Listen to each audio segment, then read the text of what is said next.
Hello friends, அனைவருக்கும் வணக்கம். இன்றைக்கி புரட்டாசி மாதத்தோட முதல் சனிக்கிழமை இல்லையா? உங்கள் வீடுகளில் தலுகை பழக்கம் இல்லை, நம்ம பெருமாளை வழிபடணும் அப்படின்னு நினைக்கிறீங்களா? தலுகை பழக்கம் இல்லைனாலும் பரவாயில்லைங்க, நம்ம பெருமாளுக்கு கண்டிப்பாக வழிபாடு செய்யலாம். உங்ககிட்ட பெருமாள் படம் இருந்தால், உங்ககிட்ட பச்சை கற்பூரம் இருந்தால் அந்த தண்ணியை போட்டு தொடச்சிக்கோங்க. இல்லை பன்னீர் இருந்தாலும் பன்னீரை போட்டு தொடச்சிக்கோங்க. அதுவும் இல்லையா, பரவாயில்ல, கொஞ்சம் போல் மஞ்சள் தண்ணியை தெளிச்சிட்டு படத்தை தொடச்சிக்கிட்டு பெருமாளுக்கு மஞ்சள் குங்குமம் இட்டுட்டு அவருக்கு மெயினாக துளசி மாலை மட்டும் சாத்தினாலுமே போதும். வேறு எதுவுமே நெய்வேத்தியம் கூட செய்ய வேணாம்.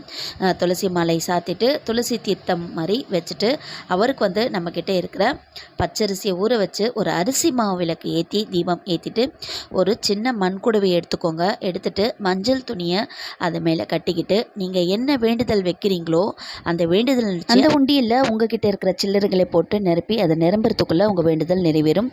சனிக்கிழமை வழிபாடு நல்லது.